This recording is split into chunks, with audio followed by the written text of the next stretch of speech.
హల్లెలూయా, హల్లెలూయా. దేవుని నామానికి మహిమ కలుగును గాక. మీ అందరికి నా ప్రేమపూర్వక వందనాలు. మరొకసారి అందరూ బాగున్నారా? హల్లెలూయా. కృపయు సమాధానం మీకు కలుగును గాక. మరి ఈ విధంగా ఈ ధర్మాజిగూడెంలో ప్రభువారు ఈ విధంగా ఆరాధన జరిపించడానికి కృప చూపారు. మేమందరినీ కలుసుకోవడానికి మరొకసారి నాకు ఇచ్చిన ఆ ధన్యతను బట్టి ప్రభుని స్తుతిస్తూ మీ అందరికీ మరొకసారి ప్రేమపూర్వక వందనాలు. అందరికి వందనాలు. మరి ఈ అనధికుల పరిస్థితి అంటే మంచు పడుతుంది, చలి ఎక్కువగా ఉంది. మంచు పడుతుంది, చలి ఎక్కువగా ఉంది. మీ మీ ఊరు అమ్మాయే కదా ఇవ? మరి మా అమ్మగారు అంటే ఏం చెప్పాలి,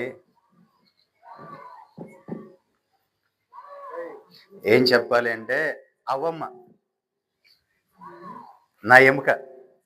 దేవునికి మహిమ కలుగునుగా. ఒక మాట అంది, అయ్యా తొందరగా ముగిచ్చేయండి, మీరు 9 గంటల ముగిచ్చేయమన్నారు. మరి ఇప్పుడు సమయం ఎంత అయిందమ్మా? అటుది.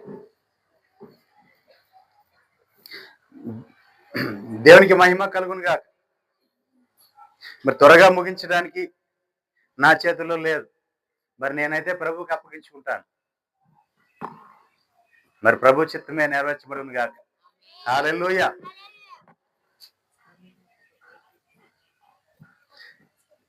చిన్న ప్రార్థన చేసుకుందాం.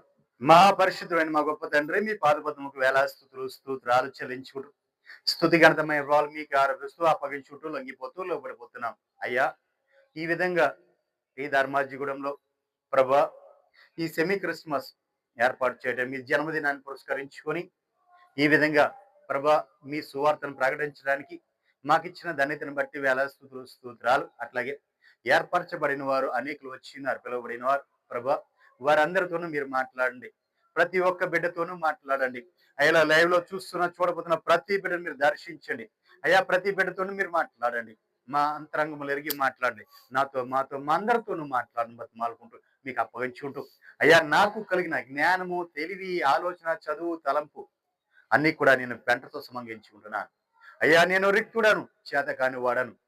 మీ వైపే నా కనులు, మీ వైపే నా చేతులు తెచ్చున్నాను. నా తండ్రి, నా రథంలో రౌతులు నీవే. నా తండ్రి, నా సహాయము, నా ఆధారము నీవే. మీకు అప్పగించుకుంటున్నాను. అయ్యా, మీ రక్తము చేత కొనబడిన మీ అమూల్యమైన సొత్తు నా ముందు ఉంచబడింది. ప్రభువా, నిలబడుతున్న మీ దాసుడు, మీ వాడు, మీ పనివాడు, మీకు ఇష్టమైన రీతిలో వాడుకొని మీరు మాత్రం మహిమ పొందమని బతిమాలుకుంటూ సమస్త ఘనత, మహిమ, ప్రభావాలు మీకు ఆరోపిస్తూ నిజంగా యేసు నామమున ప్రార్థిస్తున్నాం తండ్రి, ఆమేన్. వందనాలు. మత్తయి శుభవార్త 2వ అధ్యాయం 11వ వచనం ధ్యానించుకుందాం.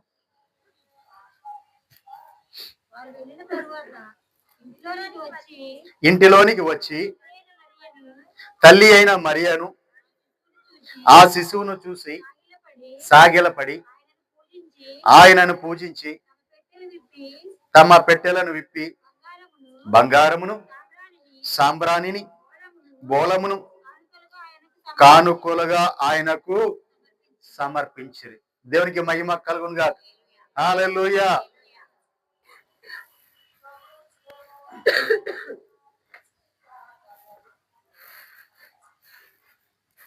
ఆయనకు ఏమేమి తీసుకుని వచ్చారండి? బంగారమును, సాంబ్రాణి, గోళమును తీసుకుని వచ్చి కానుకలుగా ఇచ్చారు. దేవునికి మహిమ కలుగునుగా. ఆ కాలంలో ధనవంతులకి, రాజులకి బహుమతులు ఇవ్వాలంటే, గిఫ్ట్స్ ఇవ్వాలంటే అత్యంత కాస్ట్లీ ఇవ్వాలి. మనము అత్యంత వెలగలని ఇస్తుంటాం. ఎవరికైనా మనం గిఫ్ట్ ఇవ్వాలంటే మన స్థాయికి తగినట్లుగా మనం ఆ గిఫ్ట్లు తీసుకొని బహుమతులు ఇస్తూ ఉంటాం. అలాగే ఆ కాలంలో తూర్పు దేశపు జ్ఞానులు ప్రభువైన యేసుక్రీస్తు వారిని చూడడానికి వచ్చారు. ఎప్పుడు వచ్చారండి? ఆయన యొక్క నక్షత్రమును చూశారు. తూర్పులో ఆయన యొక్క నక్షత్రాన్ని చూసి ఆ తూర్పు దేశం నుంచి జ్ఞానులు వచ్చారు. ఇది ఎక్కడ పుడుతుందా అంటే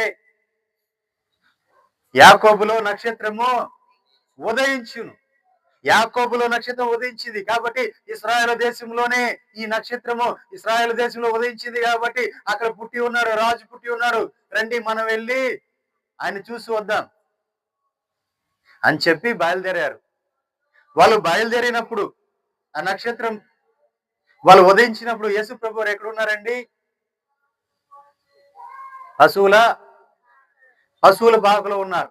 కానీ వారు వచ్చినప్పుడు ఎక్కడున్నారు? ఇంటిలో ఉన్నారు. అంటే సుమారుగా వారు అక్కడి నుంచి ఇక్కడికి రావడానికి ఎంతకాలం బట్టి ఉంటదంటారు? ఏమండి? హేరోదు చక్రవర్తి 2 సంవత్సరాల లోపు పిల్లలందరూ కూడా చంపేయమన్నాడు. అంటే సుమారుగా ఆయన ఆలోచన ప్రకారం వీళ్ళ లెక్క ప్రకారం ఎన్ని సంవత్సరాలు అయి ఉంటదంటారు? 2 సంవత్సరాలు పట్టింది. దేవునికి మహిమ కలుగును గాక. ఎక్కడి నుంచి ఎక్కడికి రావడానికి? తూర్పు దేశం నుంచి జ్ఞానులు బయలుదేరి ప్రభువుని దర్శించుకోవడానికి 2 సంవత్సరాలు పట్టింది.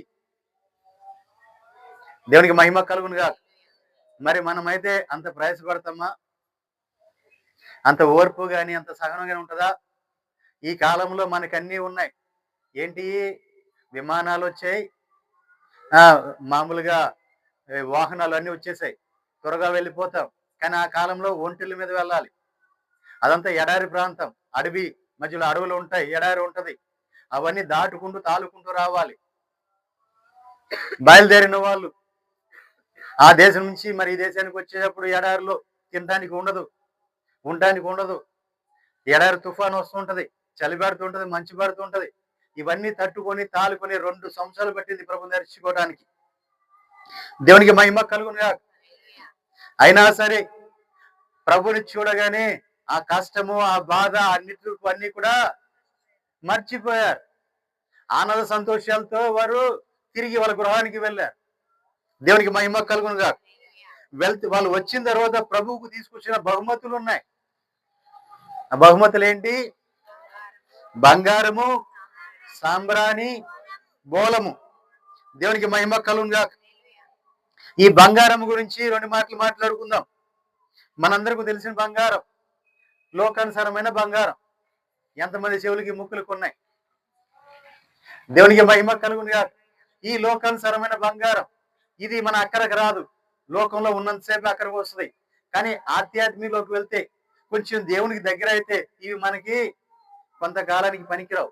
ఇవన్నీ కూడా ఏమవుతాయి అంటే రోడ్డు మీద వేసి త్రొక్కుతారు. దేవునికి మహిమ కలుగును గాక. ఇప్పుడు మాత్రం వాటికి చాలా విలువ ఉంది, చాలా అవసరాలు తీర్చబడతాయి వాటి ద్వారా, చాలా ఘనత వస్తుంది వాటిని ధరించడం వల్ల. కానీ ప్రభు సన్నిధిలో మనకు ఘనత రాదు. దేవునికి మహిమ కలుగును గాక. హల్లెలూయా. ఈ బంగారానికి ఇంకా 2 పేర్లు ఉన్నాయి. ఏంటిది అమ్మా? కనకమా? దేవునికి మహిమ కలుగును గాక. సరే, నాకు ఆ భాష తెలియదు కానీ నాకు తెలిసింది అపరంజి లేక సువర్ణం. వాక్యానుసారంగా అపరంజి లేదా సువర్ణం, ఈ 3 పేర్లు బంగారానికి ఉన్నాయి. ఒకటి బంగారము, బంగారం అంటే అపరంజి లేదా సువర్ణం. ఈ అపరంజి సువర్ణమే శుద్ధ సువర్ణమే. ఇప్పుడు బంగారంలో మనము గనక షాప్ లో చేయించుకుంటే 24 క్యారెట్లు అంటాడు. ఎన్ని క్యారెట్లు అండి? 24 క్యారెట్ల బంగారం అంటాడు. 24 క్యారెట్ల బంగారం నీకు వస్తువు రాదు, ముద్ర రూపంలోనే వస్తుంది. దాంట్లో రసాయనాలు, కెమికల్ కలిపిన తర్వాత అది 22 గాని 18 గాని లెక్క తేరు. దేవునికి మహిమ కలుగునుగా. ఎన్ని వస్తాయండి? 18 క్యారెట్లు గాని 22 క్యారెట్లు గాని వస్తాయి. 24 క్యారెట్స్ అంటే మాత్రం అది మనం బిస్కెట్ల రూపంలో తీసుకోవాలి. దేవునికి మహిమ కలుగునుగా. వస్తువు రూపంలో నిలబడదు, గట్టిదనం రాదు. కానీ స్వచ్ఛమైన బంగారం, మేలిమి బంగారం, అది దాన్ని ఏమంటారంటే అపరంజి అంటారు లేదా సువర్ణం అని చెప్తారు. దేవునికి మహిమ కలుగునుగా. హల్లెలూయా. సువర్ణము గురించి చెప్పుకుందాం. ఆ చూడండి, సువర్ణము లేదా అపరంజి. ఇప్పుడు మనము బంగారం గురించి అంటే మనం ధరించే బంగారం మనకు తెలుసు. కానీ సువర్ణం అనేది ఎలా ఉంటది? అపరంజి ఎలా ఉండేది ఎలా ఉంటుందో మీకు నేను చెప్పాలని ఆశపడుతున్నా. ప్రభువే సహాయం చేయనుగాక. అది అత్యంత స్వచ్ఛమైనది. ఇది బైబిల్‌లో మనకి ఎలా ఉందంటే, ఈ నీవు ఏం సంపాదించుకోవాలంటే అపరాంజిని సంపాదించుకోమంటారు. లేదా సువర్ణాన్ని సంపాదించుకోమంటారు. దేనికంటే బంగారము కంటే జ్ఞానము, బంగారము కంటే జ్ఞానము మిన్నైనది, మేలిమైనది. అంటే జ్ఞానాన్ని సంపాదించుకోవాలి. బంగారాన్ని సంపాదించుకోవడం కాదు. ఏం సంపాదించుకోవాలి? జ్ఞానము. జ్ఞానం అంటే లోకానుసరమైన జ్ఞానము కాదు. ఆత్మానుసారమైన దైవిక జ్ఞానాన్ని సంపాదించుకోవాలి. అంటే మన దేవుని గురించి తెలుసుకోవటమే జ్ఞానం. దేవునికి మహిమ కలుగును గాక. దేవుని గురించి మనం ఎంతగా తెలుసుకుంటామో అదే మనకు జ్ఞానం. ఆ జ్ఞానము కోసం మనము ఎదురు చూడాలి. ఆ జ్ఞానాన్ని పొందుకోవాలి. లోకానుసార జ్ఞానం అయితే ఏం చేస్తుంది? మన లోకంలో మనం జీవించడానికి లోకానుసారమైన ఈ జ్ఞానం మనకు పనిచేస్తుంది తప్ప మన ప్రభు దగ్గర తీసుకువెళ్ళే ఆ జ్ఞానం మనకు దొరకదు. ఆ జ్ఞానం సంపాదించుకోగలగాలి. ఏ క్షణం ఎలా ఉండాలి, ఎలా మెలుచుకోవాలి, ఎలా నడుచుకోవాలి, ప్రభు మనల్ని ఎలా ప్రేమిస్తున్నాడు, ప్రభు అసలు మనల్ని ఎందుకు ప్రేమించాడు అనేది మనం తెలుసుకోగలగాలి. దేవునికి మహిమ కలుగునుగా. హల్లెలూయా. చూడండి, కీర్తన గ్రంథం 119వ కీర్తన 127వ వచనం.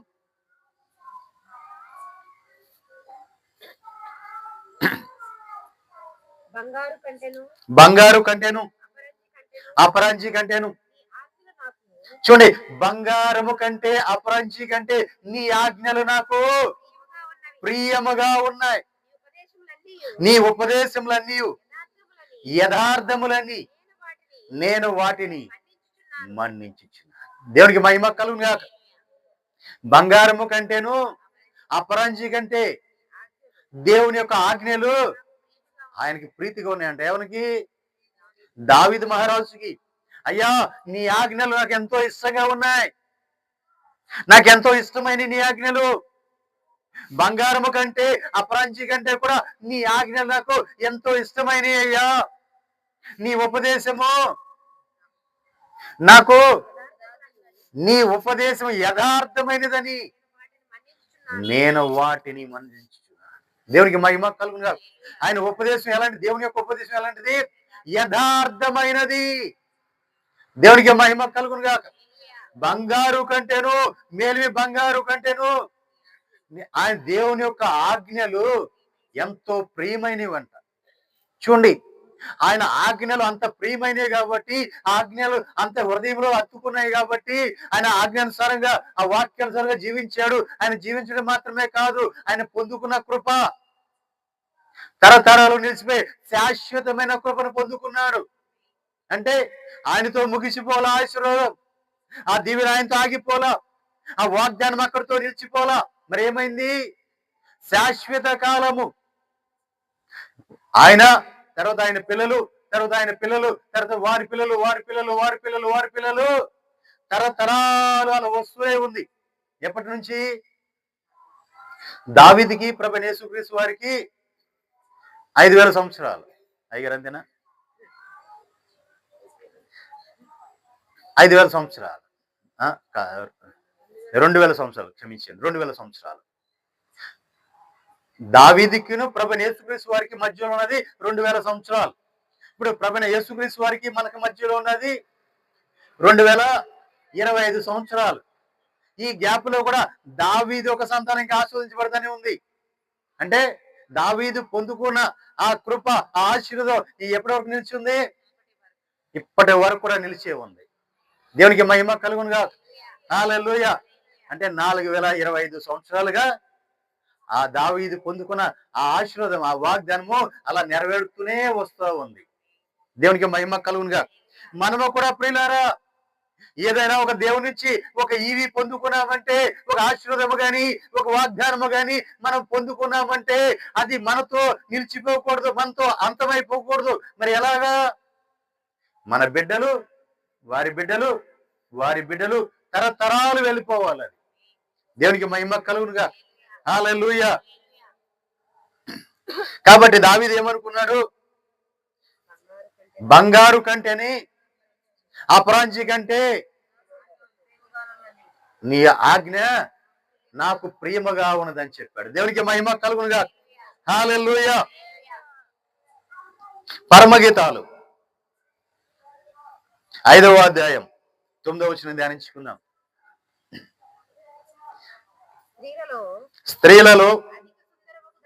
స్త్రీలలో అధిక సుందరవగుదానా వేరు ప్రియుని కన్నా నీ ప్రియుని యొక్క విశేషం ఏమో. ఒక నిమిషం చూడండి, ఇక్కడ శులమతిని ఆ కన్నికలు అడుగుతున్నారు.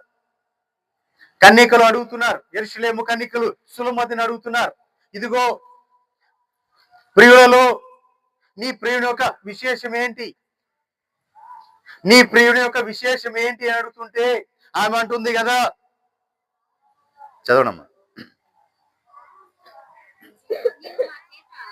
నీవు మా చేత ప్రమాణము చేయించుకున్నటకు వేరు ప్రియుని కన్నా నీ ప్రియుని విశేషమేమి? నా ప్రియుడు ధవలవర్ణుడు, నా ప్రియుడు రక్తవర్ణుడు, 10,000 మంది పురుషులలో ఆయనను గుర్తింపవచ్చును. అతని శిరస్సు అపరంజి వంటిది, అతని తల వెంట్రుకలు కాకపక్షము వలె కృష్ణవర్ణ నల్లనివి. దేవునికి మహిమ కలుగునుగా. హల్లెలూయా, హల్లెలూయా. నిజ ప్రియులారా, 10,000 మందిలో అతి కాంక్షణీయుడు నా ప్రియుడు. ఎవరా ప్రియుడు? ధవలవరుడు, రత్నవరుడు, అతి కాంక్షణీయుడు, కోరుకొనదగిన వాడు, ఆశపడి ఆయన చూడాలని కోరిక కలిగి ఆయన కోసం ఎదురు చూస్తున్న ఆ ప్రియుడు ఎవరు? మన ప్రభు అయిన యేసుక్రీస్తు వారు. హల్లెలూయా. 10,000 మందిలో ఆయన్నే గుర్తించవచ్చు. దేవునికి మహిమ కలుగునుగా. మరి రాయి పెట్టుకుంటాను, వెళ్ళిపోద్ది, లేదా లైట్ తగులుద్ది. దేవునికి మహిమ కలుగునుగా. చూడండి, ఆయన తల ఎలా ఉంది? అతని శిరస్సు అపరంజి, ఆయన శిరస్సు అపరంజి వంటిది. చాలండి. ఆయన శిరస్సు అంటే ఇదంతా కదా. ఇది ఎలాంటిదంటే అపరంజి వంటిది. అంటే దాని అర్థం ఏంటి? బంగారము వంటిది. దేవునికి మహిమ కలుగునుగా. ఆయన ముఖము బంగారము వంటిది, ఆయన శిరస్సు బంగారం వంటిది. యెహెజ్కేలు పుస్తకం 8వ అధ్యాయం 2వ వచనం.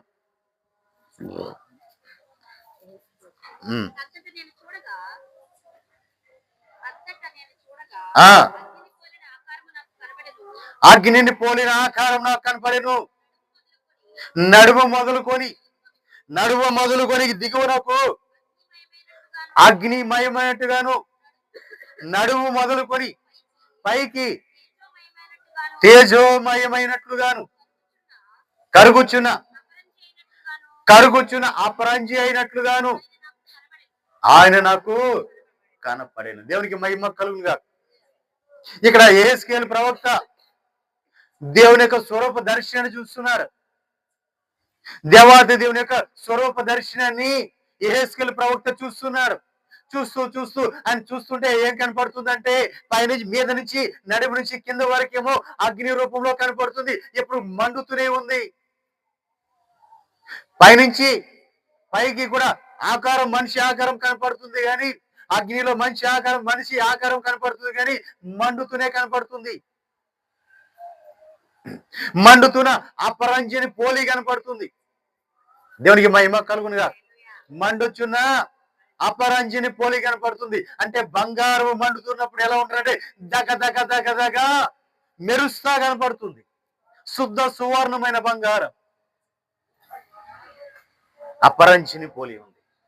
దేవునికి మహిమ కలుగునుగా. ఆ స్వరూప దర్శనాన్ని చూసిన యెహెజ్కేలు వర్ణించాడు అక్కడ దేవుని. మన దేవుడు ఎవరు? దహించు అగ్ని ఉన్నాడు. దేవునికి మహిమ కలుగునుగా. మన దేవుడు దహించు అగ్ని. ఆయన స్వరూపం అంతా కూడా అగ్ని జ్వాలామయముగా ఉంది. ఆ అగ్ని జ్వాలామయం కూడా ఎలా ఉందంటే అపరంజి, కరుగుచున్న అపరంజి వలె ఉంది. దేవునికి మహిమ కలుగును గాక. బంగారం కరుగుచ్చినప్పుడు చూసారా, బంగారం కరుగుతున్నప్పుడు శుద్ధ సువర్ణంగా వస్తుంది. అంటే మలిమి అంతా, దానిలో ఉన్న మలిమి అంతా కూడా ఏమైపోతుంది, వేరైపోయి ఆ శ్రేష్టమైన బంగారం మాత్రమే కనపడుతూ ఉంటది. బంగారము అగ్నిలో పుడమ వేసినప్పుడు ఆ మలినం అంతా, ఇప్పుడు మనం వాడుతూ ఉంటాం బంగారం అంతా కూడా వాడుతున్నామా అండి? ఇప్పుడు ఆ బంగారం చైన్ అది నల్లబడుతూ ఉంటది కొంతకాలం అయ్యేపళ్ళకి. దాన్ని తీసుకుని వెళ్ళి కంసాలకి ఇస్తే ఏం చేస్తాడు, మళ్ళీ దాన్ని మెరుగు పెట్టాలని ఏం చేస్తాడు, అగ్నిలో వేస్తాడు. అగ్నిలో వేసినప్పుడు ఏమవుతుంది, మరిపడి తర్వాత తీసుకురంగానే కొత్తగా షైనింగ్ ఇచ్చుకుంటా దగదగదగలాడుతూ ఉంటారు. దేవునికి మహిమ కలుగునుగా. హల్లెలూయా. ఆ విధంగా అగ్ని స్వరూపైన మన దేవుని చూశాడు ఆయన. దేవునికి మహిమ కలుగునుగా. అంటే మనం ముందుగా తల ఏమనుకున్నాము, సువర్ణం. తల ఎలా ఉంది, అపరంజిలా ఉంది. రెండోది ఆయన స్వరూపం ఎలా ఉంది, అగ్నిలో పుడవేయబడిన అపరంజిని పోలి ఉంది. అంటే నిలువెల్లా ఆయన బంగారంలా కనపడుతున్నాడు. దేవునికి మహిమ కలుగునుగా. హల్లెలూయా. ప్రకటనల గ్రంథం 1వ అధ్యాయం 15వ వచనం, 12 నుంచి రండి అమ్మా. ప్రకటనల గ్రంథం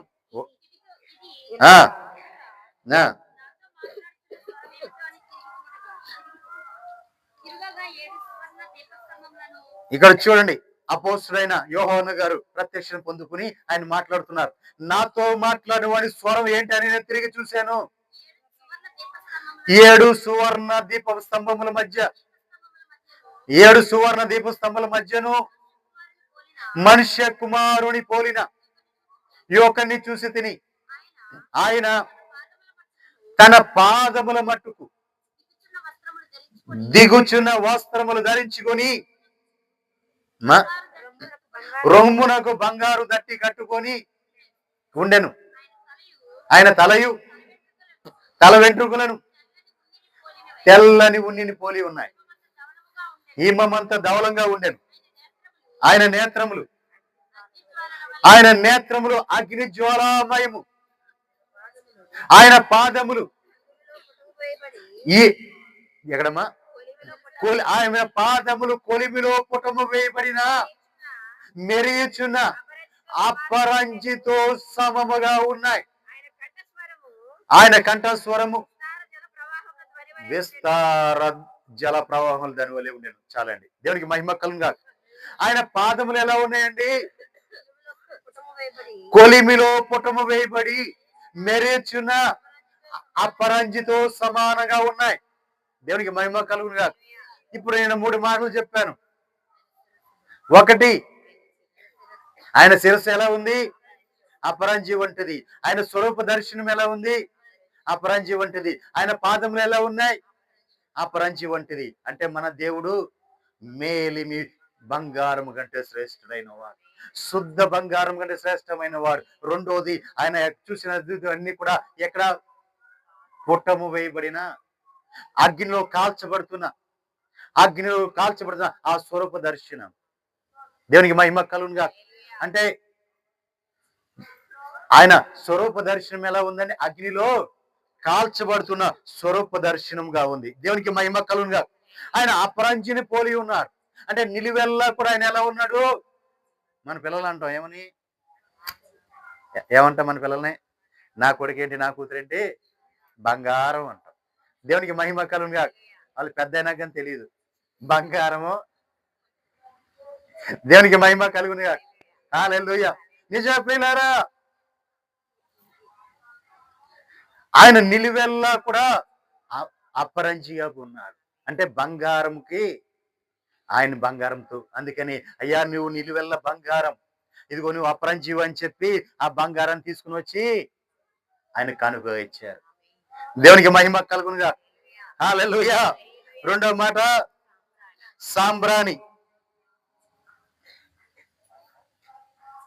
సాంబ్రానికి వెళ్ళే ముందే ఇంకొక మాట చెప్తాను. దేవునికి మహిమ కలుగునుగా. హల్లెలూయా.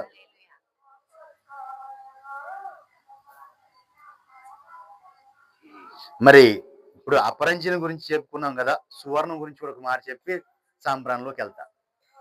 సువర్ణము 1 పేతురు పత్రిక 1వ అధ్యాయము 5వ వచనం నుంచి ధ్యానించుకుందాం. కడవరి కాలమందు బయలుపరచబడుటకు సిద్ధముగా ఉన్న రక్షణ మీకు కలుగునట్లు విశ్వాసము ద్వారాను దేవుని శక్తి చేతను కాపాడుబడు మీ కొరకు. ఆ శ్వాసం ఎక్కడ భద్రపరచబడి ఉన్నది? పరలోకమందు భద్రపరచబడి ఉన్నది. మన శ్వాసం ఎక్కడుందండి? పరలోకంలో భద్రపరచబడి ఉంది. దీనికోసమే మనం మిక్కిలి ఆనందిస్తున్నాం. కానీ అవసరమును బట్టి చూడండి, అవసరాలు బట్టి నానా విధమైన శోధనల చేత ప్రస్తుతము మనం ఈ లోకంలో ఉన్న కొంతకాలం మనకేం కలుగుతుంది?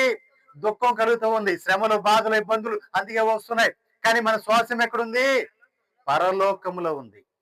కానీ ఈ జీవిత కాలంలో మనకు చిన్న చిన్న శ్రమలు, బాధలు, ఇబ్బందులు, కష్టాలు, దుఃఖాలు, సంతోషాలు కలుగుతూ ఉంటాయి. దేవునికి మహిమ కలుగునుగా.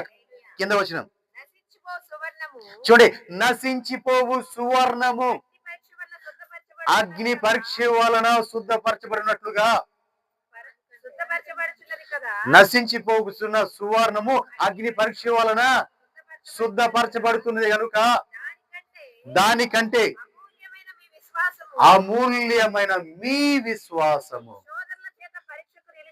ఈ శోధనల చేత పరీక్షకు నిలిచినదై యేసు క్రీస్తు ప్రత్యక్షమైనప్పుడు మీకు మెప్పును, మహిమను, ఘనతయు కలుగుటకు కారణం అవుతాయి. ఏంటి? శ్రమలు, బాధలు, కన్నీరు, కష్టం, ఇవన్నీ కూడా రేపు పొద్దున యేసు ప్రభువారు మన ముందుకు వచ్చినప్పుడు ఇవన్నీ కూడా మనకేం కలుగుతాయి? మెప్పును, ఘనతను, మహిమ కలుగుతాయి. దేవునికి మహిమ కలుగునుగా. అయ్యో, నాకే శ్రమలో, నాకే శోధలో, నాకే బాధలు, ఈ పేదరికం నాలోనే, ఈ ఏంటి ఆకలి దప్పులు నాలోనే, అన్ని నేనేనా ప్రభువా? అయ్యా, నిన్ను ఏ విధంగా సేవిస్తున్నా, నిన్ను ఎంతగా ఆరాధిస్తున్నా, నీ మీదే విశ్వాసం కలిగి ఉన్నానే, ఇవన్నీ శ్రమలన్నీ నాకేనా అని అనుకోమాకండి. దేవునికి మహిమ కలుగునుగా. హల్లెలూయా. ఎందుకంటే రేపు పొద్దున ప్రభు అయిన యేసుక్రీస్తు వారు వచ్చినప్పుడు ఇవన్నీ కూడా మీకు మెప్పును, ఘనతను, మహిమను కలిగి ఉంటాయి. ఈ కలగజేయడం కోసమే దేవుడు ఇవన్నీ మనకి పెడుతున్నాడు. దేవునికి మహిమ కలుగునుగా.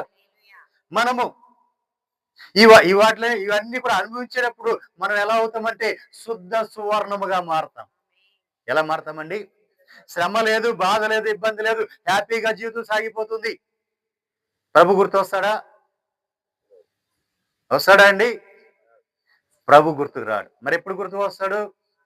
మన బాధలు, ఇబ్బందులు, కష్టాలు, కన్నీరు ఇవి ఉన్నప్పుడే దేవుడు గుర్తు వస్తాడు. తల్లిదండ్రులు కొట్టినప్పుడు దేవుడు గుర్తు రావాలి. దేవునికి మహిమ కలుగును కాదు. హల్లెలూయా.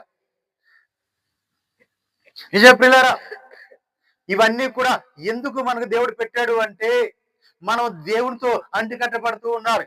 మనం ఎక్కడ జారిపోకూడదు, ఎక్కడ తప్పిపోకూడదు, ఎక్కడ పడిపోకూడదు, దేవుని మర్చిపోకూడదు.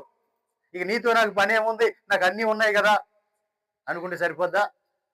నా ప్రాణమా తినుము, తాగుము, సుఖించుమని ఒక ఆయన అన్నాడంట. ప్రభు ఏమన్నాడు? ఈ రాత్రి నీ ప్రాణాన్ని అడుగుతున్నా అన్నాడు. దేవునికి మహిమ కలుగునుగా. హల్లెలూయా. నిజ ప్రియులారా, ఈ క్షణమో మరు క్షణమో ఆయన రావడానికి సిద్ధంగా ఉన్నాడు. మరి అలాంటప్పుడు మనం ఎలా ఉండాలి? సిద్ధపడి ఉండాలి. సిద్ధపడటమే కాదు, ప్రభుని త్వరపెట్టాలి. ప్రభుని మనం సిద్ధపడి ఏం చేయాలి? ప్రభువా, త్వరగా వచ్చి మమ్మల్ని తీసుకుని వెళ్ళు, నేను సిద్ధంగా ఉన్నానయ్యా, నేను తీసుకుని వెళ్ళు అలా చెప్పే ఆ స్థాయికి మనం వచ్చి ఉండాలి. దేవునికి మహిమ కలుగునుగా. అందుకోసమే ప్రభు ఇంకా ఆలోచన చేస్తున్నారు. ఒకవేళ నువ్వు ఎక్కడైనా మారిపోతావేమో, ఇంకా మారుతావేమో, ఇంకా నీకు అవకాశం వస్తా ఉన్నాడు. ఆయన లేట్ చేయట్లా. నీకోసమే ఆయన ఆలోచన చేస్తున్నాడు. ఎందుకని? ఎక్కడైనా నీలో ఉన్న లోపం ఏదైనా ఉందేమో, దాన్ని నువ్వు సరి చేసుకుంటావేమో అని. అందుకే 10 మంది కన్యకల యొక్క ఉపమానం చెప్పాడు దేవుడు. దేవునికి మహిమ కలుగునుగా. 10 మంది కన్యకలు సిద్ధపడ్డారు. 10 మంది ప్రభు చెంతకు చేరుకున్నారు. 10 మందిలో 5 మాత్రమే వెళ్ళారు ప్రభు దగ్గరికి. 5 విడవబడ్డారు. కారణం ఏంటి?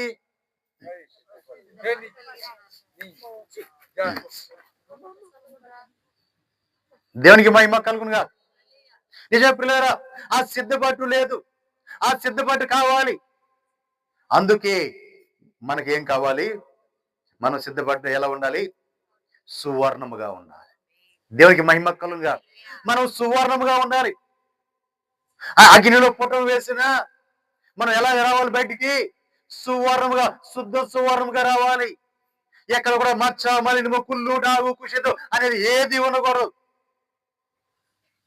మనం బయటకు వచ్చినప్పుడు ఎలా కనపడాలి? సువర్ణంగా కనపడాలి. దేవునికి మహిమ కలుగునుగా. అగ్నిలో పుటం వేయబడినప్పుడు అంటే దహించి అగ్ని మన దేవుడు రాబోతున్నాడు. ఆయన ఎదుర్కోవాలంటే మనం కూడా దహించబడుతూ ఉండాలి. దేవునికి మహిమ కలుగునుగా. మనం దహించబడకుండా ఉన్నామనుకోండి, ఏమైపోతాం? కాలిపోతాం మనం.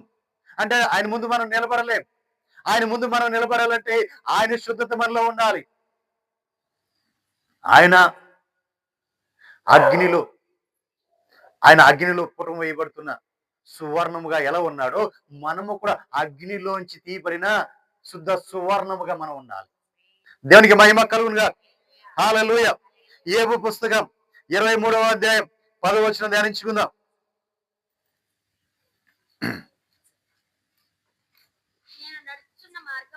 నేను నడుచుచున్న మార్గము ఆయనకు తెలియను. ఆయన నన్ను శోధించిన తరువాత నేను సువర్ణము వలె కనపడదు. ఒక నిమిషం అండి. చూసారా పిల్లారా? నేను నడుచుచున్న మార్గం ఆయనకు తెలియను. ఎవరికి? ప్రభువుకు తెలియను. ప్రభువైన యేసుక్రీస్తు వారికి తెలియాలి మనం వెళ్ళే మార్గం. నిజంగా మనమంతా కూడా ఆయన మార్గంలో, ఆయన తెలిసే మార్గంలో వెళ్తున్నామా? ఆయన చూపించిన మార్గంలోనే వెళ్తున్నామా? దేవునికి మహిమ కలుగునుగా. యోబు మహాభక్తుడు చెప్తున్నాడు, నేను వెళ్ళే మార్గం అంతా కూడా ఆయనకు తెలియను. ఆయన నన్ను శోధించిన పిమ్మట నేను సువర్ణము వలె కనపడుతున్నాను. దేవునికి మహిమ కలుగునుగా. దేవుడు శోధించాడు, యోబుని శోధించాడు. ఎంతగా శోధించాడు అంటే తనకు కలిగిన ఆస్తి మొత్తం అగ్ని ఆహుతి అయిపోయింది. తన 10 మంది బిడ్డలు ఒకే రోజు చనిపోయారు. తన కలిగిందంతా మొత్తం సమస్తము పోయింది. ఆఖరికి ఆయనకి ఏం మిగిలిందంటే ఒక్క రోజులోనే ఒంటి నిండా పుళ్ళు. ఆ పుల్లల్లోంచి ఆ ఒంటి నిండా పుళ్ళు కురుపులు వాటిలోంచి పురుగులు పుడతా ఉన్నాయి. గోక్కొని గోలు కూడా అరిగిపోతే తట్టుకోలేక బూడిద పూసుకొని చిలపెంకు తెలుసా అండి? కుండ పెంకు. దేవునికి మహిమ కలుగునుగా. ఆ పెంకు తీసుకొని గీక్కుంటా ఉన్నాడు. అయినా సరే ఏమంటున్నాడు? నేను నడిచిన మార్గాలని నా ప్రభువు తెలుసు. నేను శోధించబడిన తర్వాత శుద్ధ సువర్ణంగా ఆయన ముందు నేను నిలబడతా. ఎంత నిశ్చింతో చూడండి, ఎంత నిశ్చింతో చూడండి, ఎంత ధైర్యమో చూడండి. ఎందుకంటే నేను ఎక్కడా తప్పిపోలా, నేను ఎక్కడ వైదొలిగిపోలా. నా ప్రభు కోసం నేను రోషం కలిగే ఉన్నా. ఆయన నాకు చూపించిన ఆ మార్గంలో నడుచుకుంటూ వెళ్తున్నా. ఆయనకి విరోధమైన మార్గంలో నేను నడవలేదు. అంతేకాదు, నేను నా రాజు దగ్గరికి వెళ్ళినప్పుడు, నా ప్రభు దగ్గరికి వెళ్ళినప్పుడు రాజుల తల ఎత్తుకుని వెళ్తా, నా అడుగుల పరిమాణము చుట్ట సంకలో పెట్టుకుని వెళ్తా అని చెప్పాడు. దేవునికి మహిమ కలుగునుగా. అంటే తన జీవిత విధానం అంతా కూడా, తన పుట్టిన కానీ తను జీవించిన జీవితం అంతా కూడా ఎలా ఉందో అయినే రాసుకొని దేవుని దగ్గరికి వెళ్తా అని చెప్పాడు. దేవునికి మహిమ కలుగునుగా. జీవగ్రంథంలో రాయబడుతుంది. రెండు గ్రంథాలు ఉంటాయి. ఒకటి, మనము భూమి మీదకి పంపించేటప్పుడు మనం ఎలా జీవించాలో రాసి ఉంచుతాడు దేవుడు. రెండోది, మనం ఎలా జీవించామో రాసి ఉంచుతాడు. ఈ రెండు కూడా అక్కడికి వెనక బేరేజ్ వేస్తాడు. కానీ ఈయనేమంటున్నాడు? ఏమేమంటున్నాడు? అసలు నేనే రాసుకొని తీసుకువెళ్తాను అంటున్నాడు. దేవునికి మహిమ కలుగునుగా. హల్లెలూయా. చూడండి పిల్లారా, నేనే రాసుకొని తీసుకెళ్తా. నా జీవిత విధానం అంతా నేను ఎలా జీవించాను అనేది, నా అడుగుల పరిమాణం అంతా కూడా నేను రాసుకొని తీసుకుని వెళ్తాను అంటున్నాడు. వెళ్ళేటప్పుడు ఎలా తలదించుకొని వెళ్తా? తప్పు చేసినప్పుడు తల దించుకుంటాడు. ఈయన ఏమంటున్నాడు? తల ఎత్తుకొని రాజులాగా వెళ్తాను అంటున్నాడు. ఎక్కడికి వెళ్తాడు? దేవుని సన్నిధికి. దేవునికి మహిమ కలుగునుగా. హల్లెలూయా. అంత నిశ్చిత మనలోకి రావాలి. దేవునికి మహిమ కలుగునుగా. హల్లెలూయా. 11వ వచనం. నా పాదములు చూసారా, నా పాదములు ఆయన అడుగు జాడలను విడువక నడిచినవి, నేను ఇటు అటు తొలగక ఆయన మార్గమును అనుసరించి నడుచుకున్నాను. దేవునికి మహిమ కలుగునుగా. ఆ పాదములు ఇటు అటు తోలలేదండి, దేవుని మార్గంలోనే దేవుని అనుసరించే నడుచుకున్నాయి. కాబట్టి ప్రియులారా, ఇవన్నీ కూడా మనకు ఎందుకు చెప్తున్నారు అంటే, ఇవన్నీ కూడా ఎందుకు మన జీవ గ్రంథంలో ప్రభు లిఖించి ఉంచాడు అంటే, యోబును చూసి యోబు ఎలా నడిచాడో నువ్వు నడవాలి. దేవునికి మహిమ కలుగునుగా. ఇదంతా ఒక మాదిరికరం. ఆయన చూసి ఆయనలాగే మనం ఉండాలి. నువ్వు ఎలా ఉంటే నేను సన్నిధికి వస్తావు, నువ్వు ఎలా ఉంటే నువ్వు కూడా రాజులాగా వస్తావు. మనం ఎవరు అండి? రాజులం. మనం రాజులం. ఈ లోక రాజులం కాదు. ఏ లోక రాజులం? పరలోక రాజు. దేవునికి మహిమ కలుగునుగా. హల్లెలూయా. ఆ రాజ్య వారసులం మనము. మన రాజ్యం అక్కడ ఉంది, మన ప్రభు అక్కడ ఉన్నాడు. అక్కడికి వెళ్ళిన తర్వాత మనమంతా కూడా ఇక్కడ జీవించినంతకాలం కూలివారుగా, పనివారుగా, బానిసలుగా, సేవకులుగా కాదు. అక్కడికి వెళ్ళిన తర్వాత మనమంతా కూడా రాజులుగా, ఆయన కుమారులుగా జీవిస్తాం. ఆయన కుమారులుగా, నువ్వు కుమార్తెలుగా మనము అక్కడ ఉంటాం. దేవునికి మహిమ కలుగునుగా. హల్లెలూయా. ఎందుకంటే ఆ పట్టణము శుద్ధ సువర్ణమైన పట్టణం. ఏ పట్టణం అండి? ఆ పట్టణము శుద్ధ సువర్ణమైన పట్టణం. ఆ శుద్ధ సువర్ణమైన పట్టణంలో నీవు కూడా ఎలా ఉండాలి? ఎలా ఉండాలి? సువర్ణం వలె ఉండాలి. దేవునికి మహిమ కలుగునుగా. అందుకే ఆయన్ని ఎదుర్కోవాల్సిన మనం ఎలా ఉండాలి? సువర్ణముగా ఉండాలి. ఆయన అపరంజి, అగ్నిలో పుటం వేయబడుతున్న అపరంజి ఆయన అయితే, ఆ అగ్నిని తట్టుకుని తాలుకుని బయటకు వచ్చిన మనము సువర్ణముగా మనం ఉండాలి. దేవునికి మహిమ కలుగునుగా. హల్లెలూయా. రెండవ మాట సాంబ్రాణి. దేవునికి మహిమ కలుగునుగా. ఈ సాంబ్రాణి దేనికి ఉపయోగిస్తారు? లేవి పుస్తకం 2వ అధ్యాయం 1-2 వచనాలు ధ్యానించుకుందాం.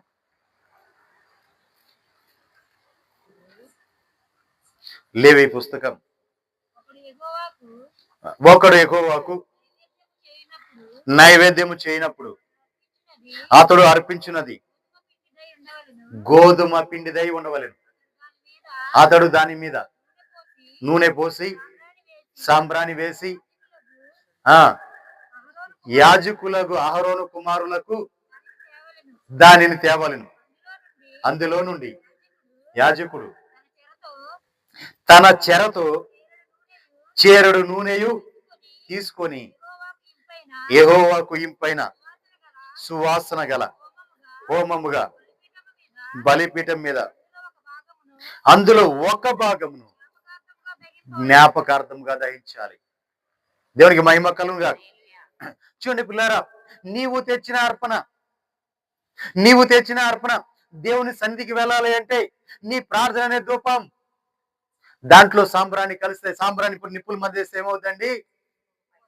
ఎక్కడికి వెళ్తుంది? పొగ పైకి వెళ్తుంది. దేవునికి మహిమ కలుగునుగా. ఆ విధంగా నీ ప్రార్థన వెళ్ళాలి దేవుని సన్నిధికి. సాంబ్రాణి ధూపం వలె నీ ప్రార్థన దేవుని సన్నిధి చేరుకోవాలి. దేవునికి మహిమ కలుగునుగా. హల్లెలూయా. అంతేకాదు, కింద వచ్చిన కూడా చదవండమ్మా. ఆ నైవేద్య శేషము అహరోనుకును అతని కుమారులకును ఉండును. దేవునికి మహిమ కలుగునుగా. అమ్మా, యెహోవా అర్పించు హోమములలో ఇది అతి పరిశుద్ధమైన హోమం. దేవునికి అర్పించే హోమంలో అతి పరిశుద్ధమైన హోమం. సగము తీసి ముందు దేవునికి అర్పించాలి. సగము ఎవరికి ఇవ్వాలి? యాజకుడికి ఇవ్వాలి, అంటే సేవకుడికి ఇవ్వాలి. దేవునికి మహిమ కలుగునుగా. సగమేమో సగ ప్రార్థన నీది, సగ ప్రార్థన సేవకుడిది. దేవునికి మహిమ కలుగునుగా. సగ ప్రార్థన నీది, సగ ప్రార్థన సేవకుడిది. రెండు కలిసి ధూపం వల్ల దేవుడి సన్నిధికి వెళ్ళాలి. సేవకుడు నీ కోసం మొరపెట్టకుండా దేవుడు అంగీకరిస్తాడా? దేవునికి మహిమ కలుగునుగా. నీ కోసము సేవకుడు మొరపెట్టాలి, నీ కోసం మొరపెట్టాలి సేవకుడు. అప్పుడు నీ ప్రార్థన, సేవకుడి ప్రార్థన రెండు కలిస్తేనే దేవుని సన్నిధికి వెళ్తాయి. దేవునికి మహిమ కలుగునుగా. హల్లెలూయా. నిజమే ప్రియులారా, అంతే ఇంపైన సువాసన ఇవ్వాలి. ఎలా ఉండాలండి? ఇంపైన సువాసనగా వెదజల్లుతూ దేవుని సన్నిధికి వెళ్ళాలి. నీ ప్రార్థన నేను ముగియేస్తాను. త్వరగా ముగించేస్తున్నాను. దేవునికి మహిమ కలుగునుగా. హల్లెలూయా. ఇంపైన సువాసనగా వెళ్ళాలి అంటే నీ కోసము ప్రార్థన చేసే సేవకుడు కావాలి. దేవునికి మహిమ కలుగునుగా. నీ సేవకుడు నీ కోసం నువ్వు ప్రార్థన చేస్తున్నప్పుడు నీవు తొంగిపట్టి నిద్రపోకూడదు. నీవు కూడా ప్రార్థన చేయాలి. అయ్యా చాలా మంది చెప్తుంటారు, అయ్యా అయ్యగారు మా కోసం ప్రార్థన చేయండి. మాకు ఈ కష్టం ఉంది, లేకపోతే ఈ బాధ ఉంది, మాకు ఈ అవసరం ఉంది, ప్రార్థన చేయండి అంటారు.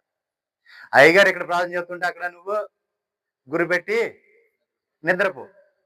దేవుని సన్నిధికి వెళ్తా ప్రార్థన వెళ్దాం. ఏం చేయాలి? అయ్యగారు మేల్కొల్పాలి. నీదే బాధ్యత. అయ్యగారికి నీలాంటి వాళ్ళు 100 మంది ఉన్నారు. ఇప్పుడు 100 మంది ఉంటే 100 మందిలో కూడా నీ అవసరం తీర్చబడాలి. నువ్వేం చేయాలి? అయ్యా నా కోసం ప్రార్థించండి అయ్యా. ఈ సమయంలో అయ్యా నేను కూడా ప్రార్థిస్తాను, మీరు కూడా నా కోసం ప్రార్థించండి. లేదా మీ సమయం చెప్పండి, ఆ సమయంలో నేను ప్రార్థన చేస్తా. ఈ ఈ విధంగా రావాలి. దేవునికి మహిమ కలుగునుగా. ఎందుకు అంటే ఇద్దరు ప్రార్థన కలిస్తేనే ఇంపైన సువాసన వచ్చే ధూపం. దేవునికి మహిమ కలుగునుగా. హల్లెలూయా. పరమ గీతాలు 3వ అధ్యాయం 6వ వచనం.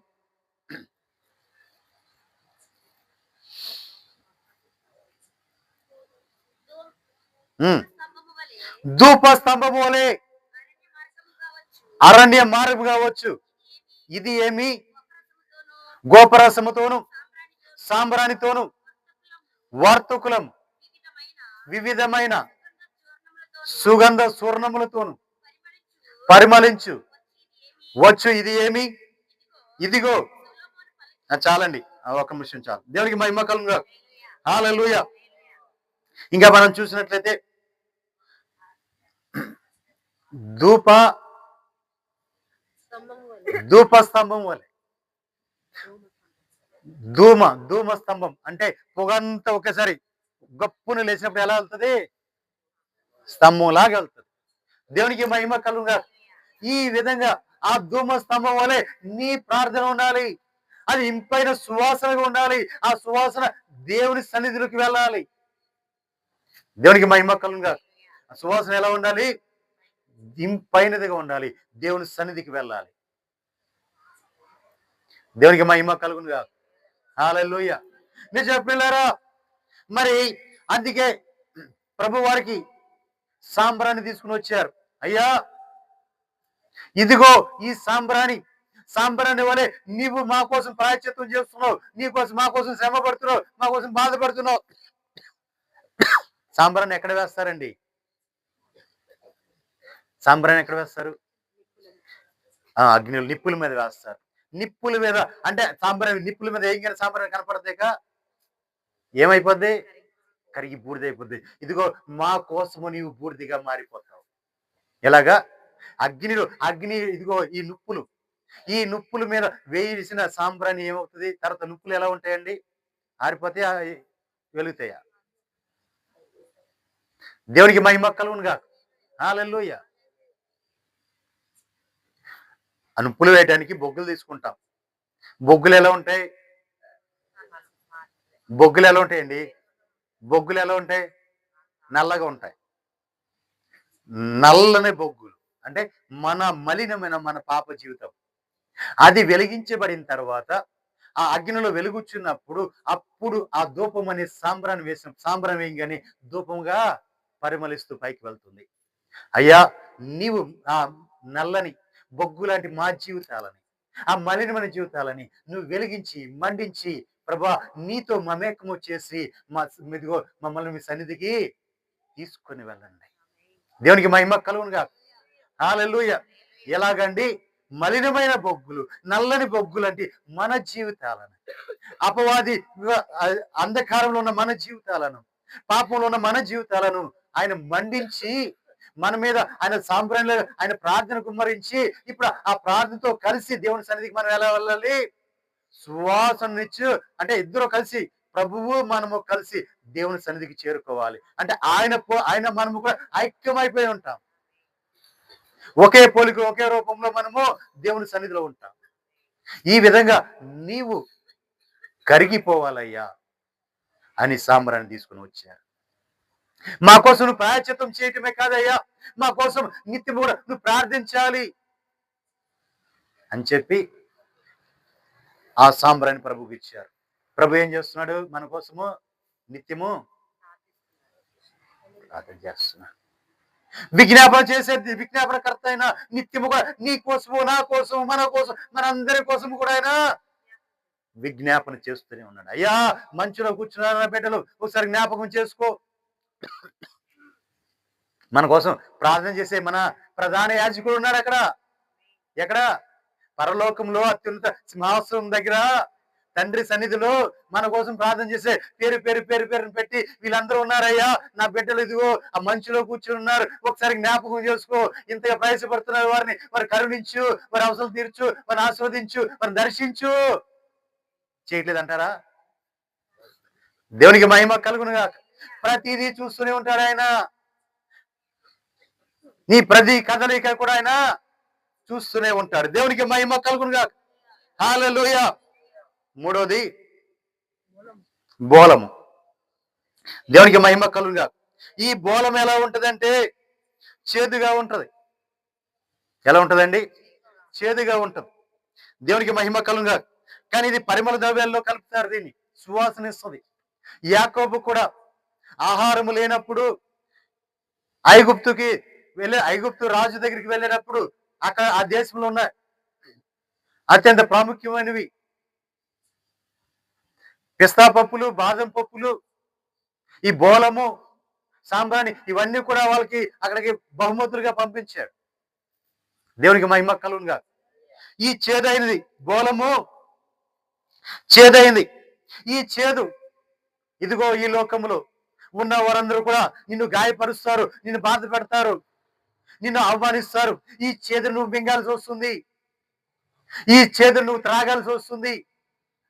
అయ్యా, ఈ చేదంతా, లోకంలో ఉన్న చేదంతా నీవు తీసుకొని నీ యొక్క మాధుర్యాన్ని, వాక్యం అనే మాధుర్యాన్ని నీ ప్రజలకి పంచిపెట్టాలి. నీ అమూలైన మాటలతో ప్రజలు మీరు ఆదరించాలి అని చెప్పి బోలాన్ని ప్రభు కానుగా ఇచ్చారు. దేవునికి మహిమ కలుగునుగా. హల్లెలూయా. నిజ ప్రియులారా, ఈ రోజున మన బాధలు, మన శ్రమలు, మన ఇబ్బందులు, మనం చేసిన పాపం, మలినం, మనం చేసిన ఆజ్ఞ అతిక్రమలు, దూషములు, ఇవన్నీ కూడా ప్రభు పరిహరించాడు. అంటే మన చేదును ఆయన తీసివేసి ఆయన యొక్క మంచితనం అంతా మనకిచ్చినాడు. దేవునికి మహిమ కలుగునుగా. హల్లెలూయా. అందుకే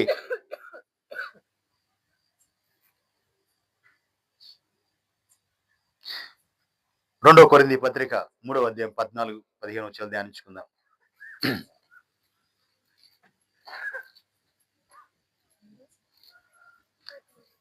14-15 వచనాలు.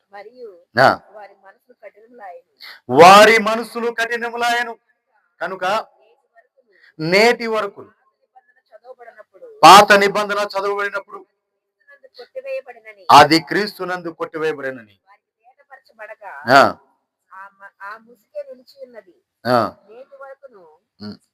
2 కొరింథీ అమ్మా, 2 కొరింథీ 3వ అధ్యాయం 14-15 వచనాలు చదవండి. 15 రండి.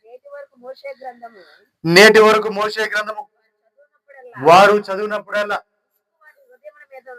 ముసుకు వారి హృదయం మీద ఉంది, కానీ వారి హృదయము ప్రభు వైపునకు ఎప్పుడు తిరుగునో అప్పుడే ముసుగు తీసివేయబడుతుంది.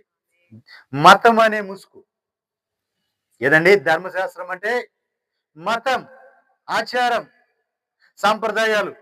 ఈ మతం అనే ముసుగు ఎప్పుడైతే తీసివేయబడుతుందో అప్పుడు అన్ని కూడా తేటగా కనపడుతుంటాయి. నా ప్రభుని అప్పుడు నువ్వు నిజమైన రక్షకుడు అంగీకరిస్తావు. అంటే అంగీకరించట్లేదా? ఆయన మనం నిజమైన రక్షకుడు అంగీకరిస్తున్నాం కదా అంటే అంగీకరిస్తున్నావు. కానీ యేసు ప్రభుని నువ్వు ఎంతవరకు దేవుడిగానే చూస్తున్నావు, నువ్వు దూరంగానే ఉంటున్నావు.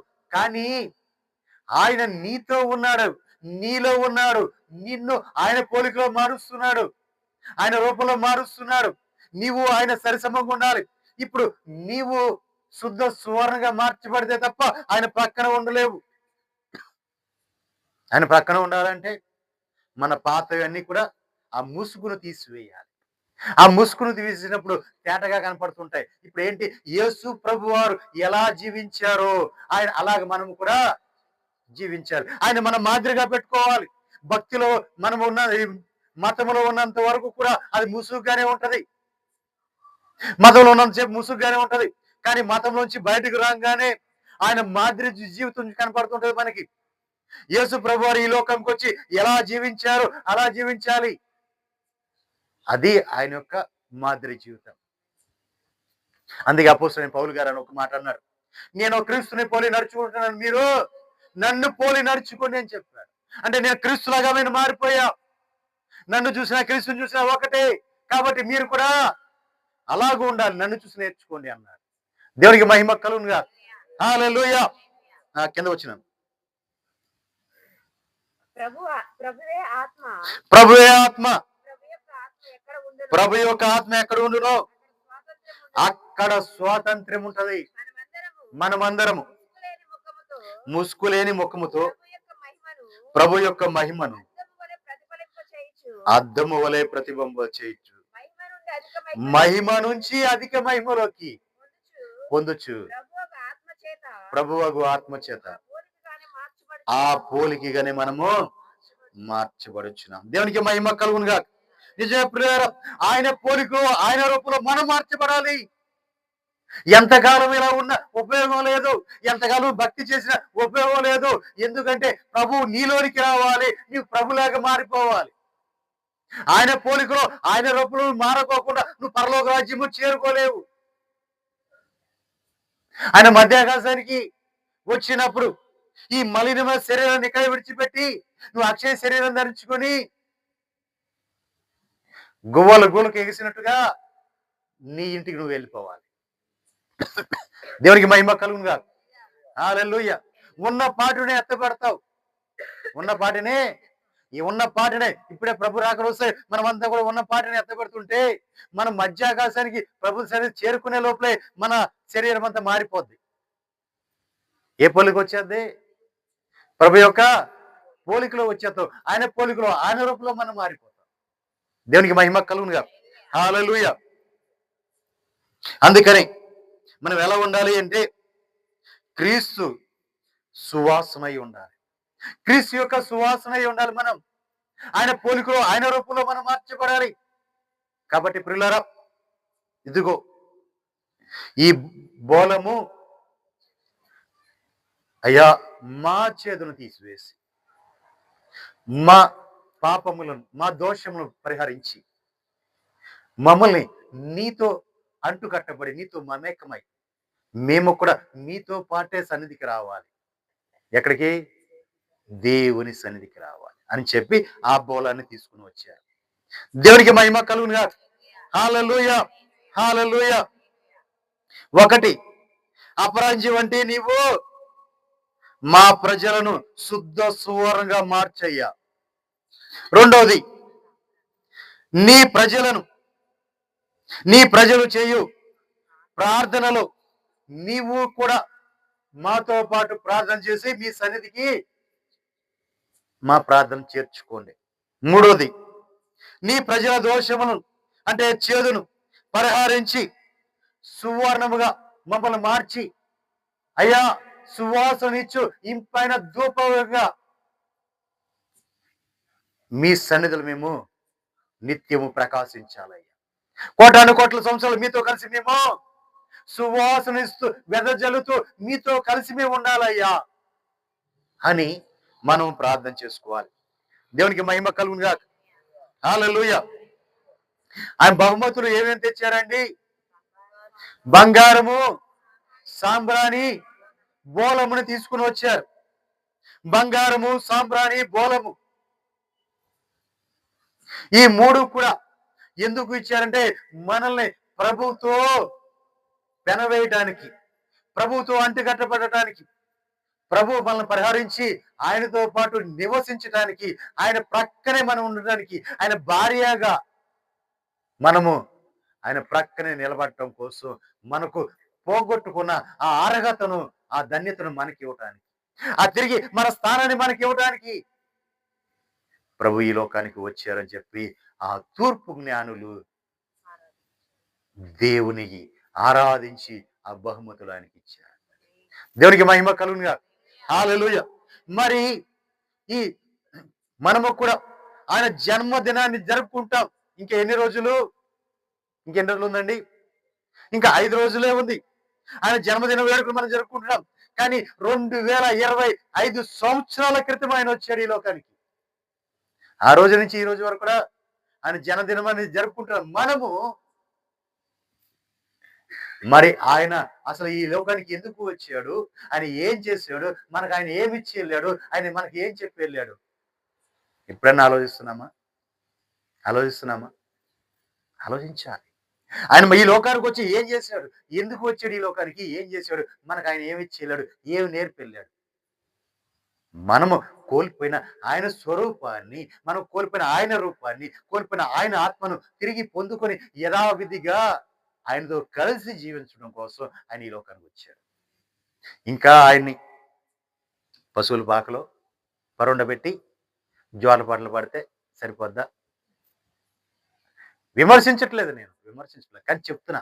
ఆయన యొక్క ఆయన యొక్క చిత్తాన్ని మనం ఎరగాలి. అసలు ఆయన ఎందుకు వచ్చాడో అది తెలుసుకుంటే మనము భక్ మనం ఎక్కడ ఉంటాం? మతంలో ఉండం. భక్తిలో ఉంటాం. దేవునికి మహిమ కలుగునుగాక. అంటే ప్రభువు యొక్క కృపకు వచ్చేస్తాం మనం. ఆచారం భక్తి అనేది, మతం అనేది ఆచారం. అంటే ధర్మశాస్త్రం ప్రకారం మోషే ధర్మశాస్త్రం ప్రకారం అది ఆచారం. కానీ ఇక్కడికి వచ్చేప్పటికి కృపాకాలంలో ఉన్నాం. కృపాకాలం కూడా ముగి అంచులో ఉన్నాం. ఆఖరి దినాల్లో మనం ఈ దినమో మరుదినమో నా ప్రభు రాబోతున్నాడు. కాబట్టి మనమంతా కూడా సిద్ధపడదాం. దేవునికి మహిమ కలుగును. ఆయన రాకడ కోసం మనము సిద్ధపడదాం. ఎలా సిద్ధపడాలి? శుద్ధ సువర్ణంగా అగ్నిలో పుటము వేయబడి తీయబడిన శుద్ధ సువర్ణంగా మనం ప్రభుకి మనం కనపడాలి. అట్టి కృప పరిశుద్ధాత్మ దేవుడు మనకు అనుగ్రహించును గాక. ఆమేన్. ప్రార్థన చేసుకుందాం. మరి అయ్యగారు చిన్న ప్రార్థన చేస్తారు. తర్వాత నేను ప్రార్థన చేస్తాను.